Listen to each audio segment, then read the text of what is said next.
vibes. But hopefully we can catch a vibe, talk about anything y'all want to talk about, I want to talk about. Today I'm going to do something real cool. I heard there's this big challenge going on right now to do stupid stuff. And so I'm going to be a part of it just this one time and try these flaming hot dill pickle remix chips. I am not a big chip eater. I am not a big dill pickle eater. And I like hot stuff though, but not like too hot. Like too hot, but I like hot. So yeah, let's check it out. Let's see what happens. Alright. That's a vibe. She wanna vibe. That's a vibe. Yeah. That's a vibe. Alright. Here we go. Chips.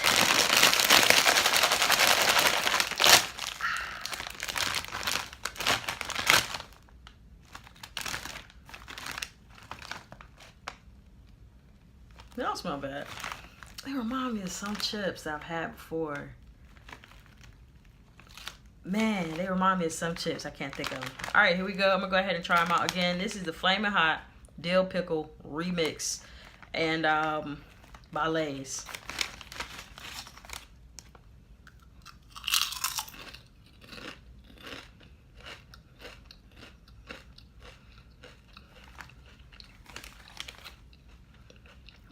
All right, so immediately, they hot. I mean, they're not like too hot, like unbearable, but that's the first thing I taste is hot. I ain't got no water. Dang, that wasn't a good idea. They're hot. There's a faint dill pickery-ish type thing going on, but it's real faint. Let me do one more.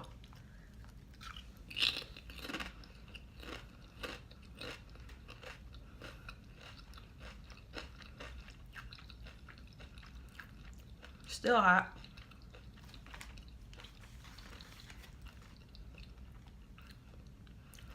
They're not bad. It's just not good. You know what I mean? One more.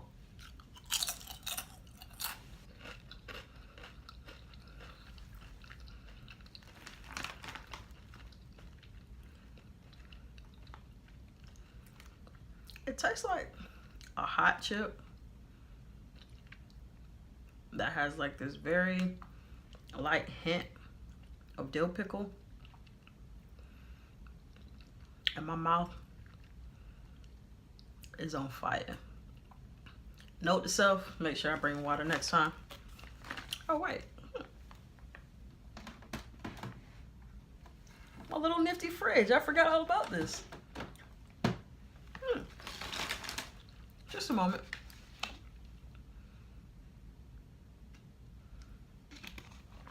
That's better. So, I mean, I wouldn't buy them anymore.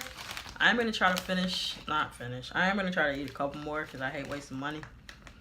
That's just how I am. I'll eat a couple more, get my money's worth, and then I'm done on these. So let's just chat it up while I eat some chips.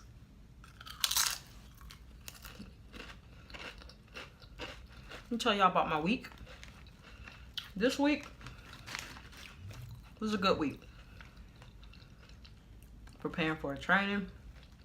So we've been doing a lot of research, a lot of collaboration. The training is for folks that will be teachers next year. They are not currently teachers. And it's a special cohort that was formed.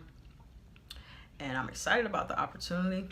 Typically, when you start teaching in our county and probably other counties around the country, and not a knock on this, not a knock on the county or anything like that, but typically when you become a teacher, if you don't go through the education department of your college, so if you're not like education major, typically you really do learn on the spot. There's not much work that's done beforehand as far as preparation or training. You do have to go through different things throughout the first couple of years of teaching to make sure that your certification is on point, making sure that you do have certain trainings under your belt But for the most part, day one, you get a key and you get a classroom sometimes, you know, if you're lucky. And so I think it's awesome that our district is taking the initiative to kind of front load these folks with information that they're going to need day one in the classroom.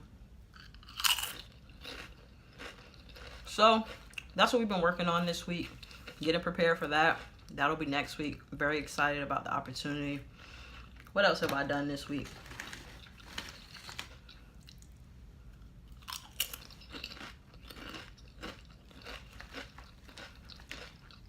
Also, I went to an attendance intervention meeting, and attendance intervention meetings are meetings that are held for students that are truant, that have excessive absences. And so they have about 5 or more absences in 30 days or 10 or more absences in 90 days. And so these meetings are kind of like an intervention because going to school is the law. So if you show that you don't go to school, you have excessive absences, then you can be referred to the state attorney. So there are these interventions that are layered throughout the year for students and families that exhibit these excessive absences, these behaviors. And these meetings take place. A lot of times they're not collaborative. I went to a meeting this week, and the meeting was very collaborative. The principal was there, the graduation coach, social worker, truancy officer, dean of students. It was super supportive, super it didn't feel like it was a bad thing, right? So a lot of times when we come in these types of meetings, it's like, hey, mom, dad, you got to bring your kid to school. They got to get here or else. And it was that in a sense, but it was the or else wasn't, you know, jail or being referred to the state attorney. The or else was like, your child just might not be successful. And so when you take that approach, I think you have better results. The parents that did show up were super appreciative of the supportive and the collaborative feel of the meeting. So that was cool. That's something else I did this week.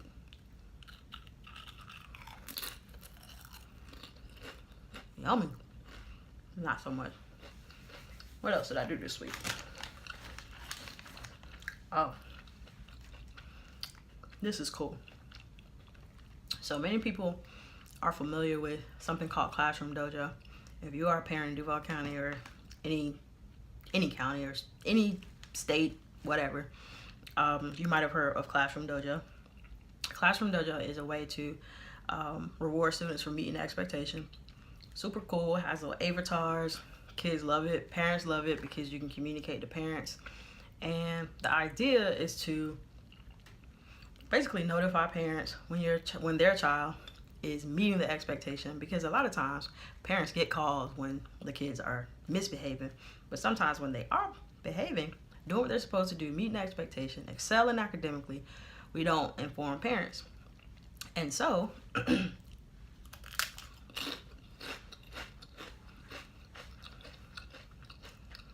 Classroom Dojo is a way to do that.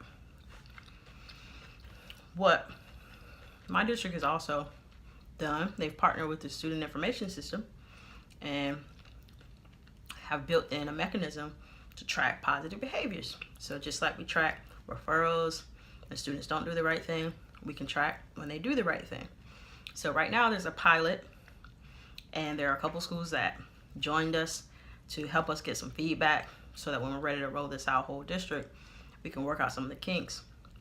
And again, the idea is for schools to take their existing rewards and recognition systems and use the tracking system to just kind of keep track of the points and then reward students. So they also have to have some type of incentives built in.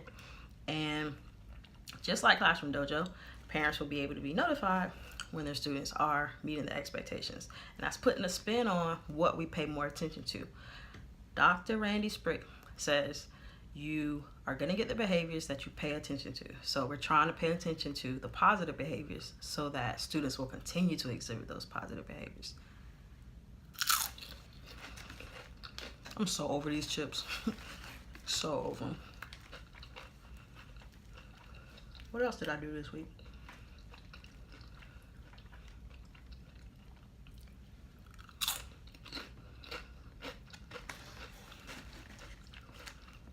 Just looking at my calendar. I had a long week, very productive, very cool things happening, things in the works. I'm super blessed to do the work that I do. I love it. And I'm going to sign off because my mouth is hot. I don't really like these chips anyway. If you hadn't subscribed, please subscribe, like, share. Please comment. Like, I want to talk to y'all about whatever y'all want to talk about. And if you're brave enough, go out and get some flaming hot dill pickle remix chips and enjoy the rest of your day. It's a vibe. That's a vibe. She wanna vibe. That's a vibe. Yeah, that's a vibe.